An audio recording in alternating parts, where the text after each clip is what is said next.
안녕하세요. 커피에 빠지다 티코드입니다. 드디어 커피에 빠지다 채널 구독자가 1000명이 넘었습니다. 그래서 오늘은 제가 알고 있는 경험과 지식을 모두 모아서 구독자분들과 시청자분들께 선물을 드리려고 합니다. 네, 그동안 제가 실패하지 않는 핸드드립 영상을 2번 정도 올렸었는데요. 그동안에 부족한 부분을 보완하고 실패한 내용과 제가 알고 있는 노하우를 알려드리는 실패하지 않는 핸드드립의 결정판 영상을 준비했습니다. 네, 핸드드립을 하고 싶은데 어떻게 해야 할지 모르겠다거나 핸드드립을 하고 있는데 생각보다 맛이 없는 커피를 드시고 계신 분들은 이 영상을 꼭 끝까지 보시고 따라해 보시면 새로운 커피 맛을 느끼실 수 있을 거라 생각합니다.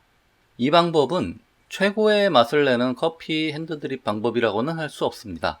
하지만 대부분의 로스팅한 원두 커피를 가지고 추출을 했을 때 커피의 긍정적인 맛을 위주로 추출을 해서 부정적인 느낌을 주지 않게 하는 방법입니다.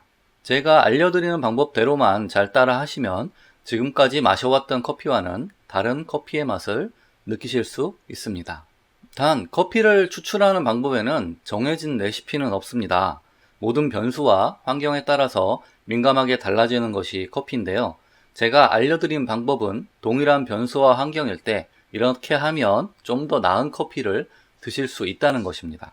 그리고 가장 중요한 것은 커피 생두와 로스팅된 원두의 품질이 좋아야 맛 좋은 커피를 추출할 수 있습니다. 생두와 로스팅이 없는 것을 추출해서 만들 수는 없다는 말입니다. 따라서 맛있는 커피를 추출하시려면 좋은 원두를 사용하시기 바랍니다. 네, 어떤 게 좋은 원두인지 모르시겠다고요? 그건 다음번에 알려드리도록 하겠습니다. 그럼 시작하겠습니다. 먼저 준비물은 이렇습니다. 가능한 로스팅 후 일주일이 넘지 않은 신선한 원두 커피를 준비를 해주시고요. 원두 커피는 최소 약 40g 정도가 필요합니다. 드리퍼는 하리오 V60 3, 4인용 드리퍼와 필터를 준비해 주시면 되고요. 물론 주둥이가 이렇게 긴 드립포트도 필요합니다. 그리고 원두를 그라인딩할 그라인더와 주방용 저울을 준비해 주시면 됩니다. 자, 이제 추출을 시작하겠습니다. 그라인딩 하기 전에 그라인더에 이전에 남아있던 좋지 않은 커피 가루들이 남아있을 수가 있고요. 다른 커피를 드립했다면 다른 커피 가루가 남아있을 수도 있습니다. 그래서 원두를 린싱한다고 하는데요. 추출할 원두를 일부를 한 요 정도만 그라인더에 넣고 갈아서 안에 남아있던 다른 원두나 좋지 않은 원두 찌꺼기를 내보내는 것입니다. 그 방법을 린싱이라고 하는 거고요. 네, 원두 린싱이 끝났습니다. 그 다음엔 원두를 2스쿱을 담습니다. 1스쿱, 2스쿱 그라인딩 하겠습니다.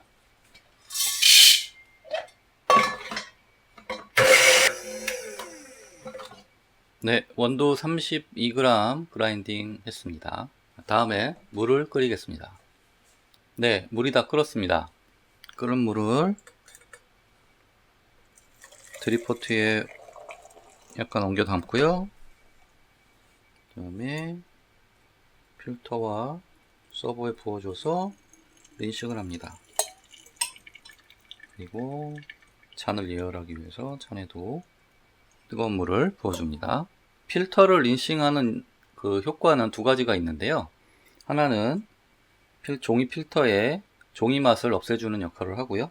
그 다음에 서버에 예열을 도와주는 역할을 합니다. 이 물은 버리고요. 그 다음엔 아까 그라인딩한 원두를 투입하겠습니다. 그리고 이 무게를 다시 한번 확인을 하시면 31g이 됐습니다. 아까 그라인딩한 원두는 32g이었죠. 그라인딩 하면서 남아있는 원두라든가 이런 것들이 있어서 1g 정도가 줄었습니다. 네, 기억을 하시고요. 다음에 두 번째로는 뜨거운 물을 다시 한번 끓여서 이번에는 이제 뜸들이기를 할 건데요. 이때 물의 온도를 가능한 최대한 뜨겁게 해주셔야 됩니다. 뜨겁게 하기 위해서는 물론 포트가 자동적으로 물이 끓게 되면 꺼지지만 그 꺼지는 온도가 실제로 100도가 되지는 않기 때문에 최대한 이 물의 온도를 높여주기 위해서 이런 방법을 쓰도록 하겠습니다. 어떤 방법이냐면, 물이 끓기 시작해서 이제 꺼지기 직전에 포트의 뚜껑을 열어주면 포트가 물이 꺼지는 온도가 돼도 포트가 자동적으로 꺼지지 않고 계속 물이 끓게 됩니다. 그렇게 되면 100도에 가까운 온도로 물이 끓겠죠. 네, 그렇게 한번 해보겠습니다. 이렇게 뚜껑을 열어줍니다. 꺼지지 않죠? 네, 계속 끓고 있어도 꺼지지 않습니다. 뚜껑을 닫아주면 꺼지게 됩니다. 이때 물을 부어주시고요. 드리포트에 물을 담고 3분의 2 정도 이상 담아주시는 게 좋습니다.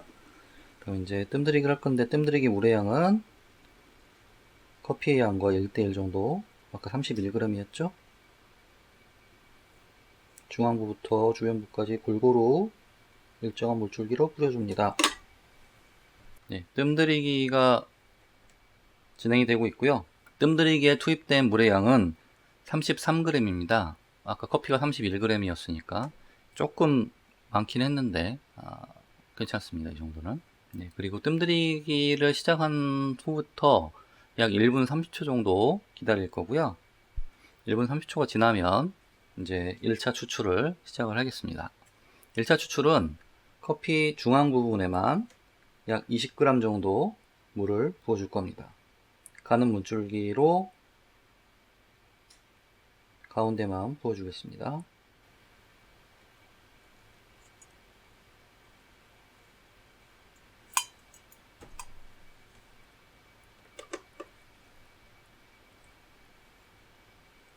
네, 1차.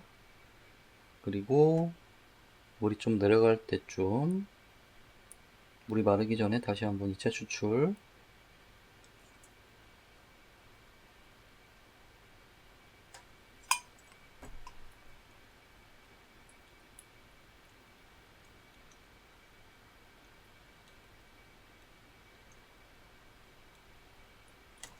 네, 그리고 물이 좀 내려갔죠? 다시 한번 3차 추출.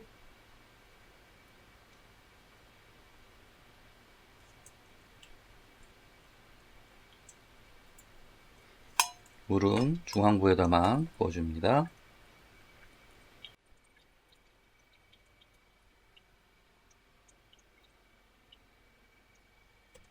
네, 이렇게 3번에 나눠서 추출을 했고요. 추출은 이걸로 끝입니다. 더 이상 물은 붓지 않습니다. 네, 추출을 완료로 했고요. 이 드리퍼에서 물이 한 1초에 한 방울 정도씩 떨어질 때쯤이면 치워주셔도 됩니다. 계속 물이 떨어지게 놔두실 필요는 없습니다. 왜냐하면 드리퍼에서 나오는 이 커피는 안 좋은 맛의 커피들이 많이 나오게 됩니다. 그래서 너무 오랫동안 드리퍼 위에 서버를 올려놓지 마시고, 그러니까 커피가 1초에 한 방울 정도씩 떨어질 때쯤이면 치워주셔도 됩니다. 그 다음에는 추출된 커피를 바로 드시는 게 아니고요. 물을 희석을 해야 되는데, 물과 희석하시기 전에 이렇게 흔들어 주셔서 향을 한번 더 맡아보시면 그 향이 변하는 것을 느끼실 수 있습니다. 어떻게 변하냐면 더 맛과 향이 풍부해지는 효과가 있는데요. 약간 와인의 달달한 느낌이라든지, 그리고 조청의 달달한 느낌, 이런 맛들이 많이 느껴집니다. 이 과정을 그전에는 제가 와인의 디캔딩에 비유를 해서 말씀을 드렸었는데, 이제 저희 시청자분께서 이거에 대해서 지적을 해주셨어요.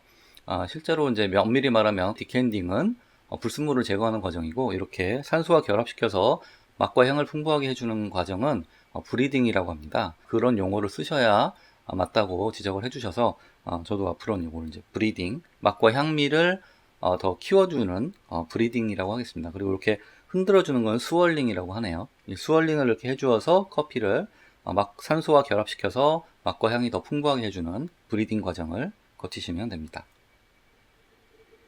이렇게 브리딩이 끝났으면 그 다음에는 이제 희석을 할 건데요. 자, 여기 이 잔에다가 저희는 커피를 마실 건데, 예열을 해놨기 때문에 예열한 물은 버리고 추출한 커피를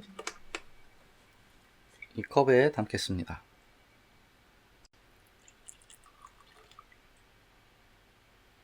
네, 추출한 커피를 컵에 담고요. 다음에 뜨거운 물을 약 120g에서 180g 정도를 희석을 해주시는데요. 양은 딱 정해진 건 아니고 본인이 마시는 어떤 취향에 따라서 희석을 하시면서 맛을 보시고 자기에게 맞는 그 맛이 됐을 때 드시면 됩니다. 먼저 120g 정도 희석을 해 보겠습니다. 네, 122g 투입을 했고요.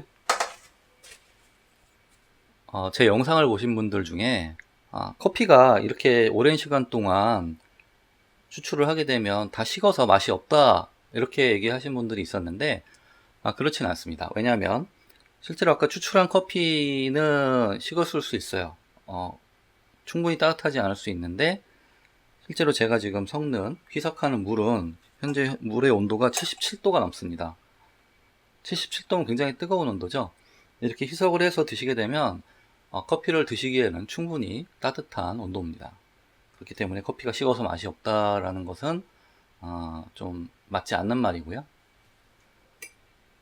네, 그러면은 희석한 일단 120g 희석한 커피를 제가 맛을 보겠습니다. 네, 저는 좀 더 희석을 하도록 하겠습니다.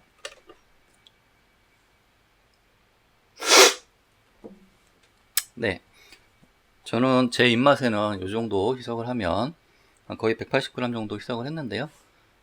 이게 이제 저한테는 맞는 것 같아서 이 정도 해서 드시면 될 것 같습니다. 네, 이렇게 추출을 하는 이유는 뭐냐면 가장 뜨거운 물을 뜸들이기에 사용함으로써 커피의 성분을 많이 뽑아낼 수 있게 하기 위해서고요.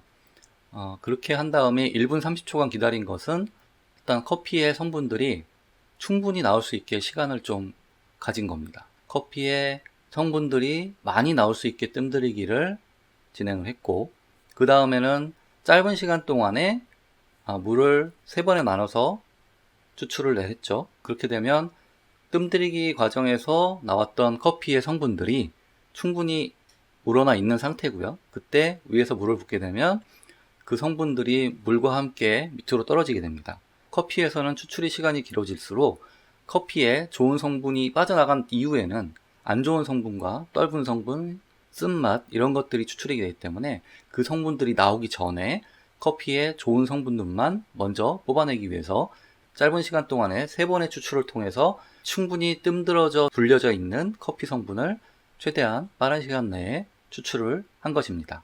이렇게 커피의 에센스 성분을 빨리 추출을 해놓고 본인의 입맛에 맞는 물의 양을 희석을 해서 드시는 거죠. 자, 이렇게 하는 가장 핵심적인 이유는 커피의 안 좋은 맛은 제외하고 커피의 좋은 성분들만 빨리 뽑아내서 그거를 물과 희석해서 드신다는 방법입니다. 이렇게 커피의 에센스 성분만 빠르게 추출을 한 다음에 물을 희석해서 드시면 훨씬 더 깔끔하고 커피의 맛이 살아있는 커피를 드실 수 있습니다. 제가 핸드드립을 내리는 방법의 핵심이고요. 오늘은 이렇게 실패하지 않는 핸드드립 추출을 해보았는데요. 여러분들도 한번 직접 따라해 보시고 지금까지 드셨던 커피 향미와 비교해 보시기 바랍니다. 만약에 제가 알려드린 방법이 성공적이었다면 맛과 향에 대해서 댓글로 후기를 남겨주시면 감사하겠습니다. 그리고 다음에는 좋은 원두란 어떤 것인지, 내게 맞는 원두는 어떤 것인지에 대해서도 소개를 해드리도록 하겠습니다. 그리고 제 영상이 도움이 되셨거나 앞으로 기대가 되신다면 좋아요와 구독하기, 알림 설정 부탁드립니다. 지금까지 커피에 빠지다 티코드였습니다.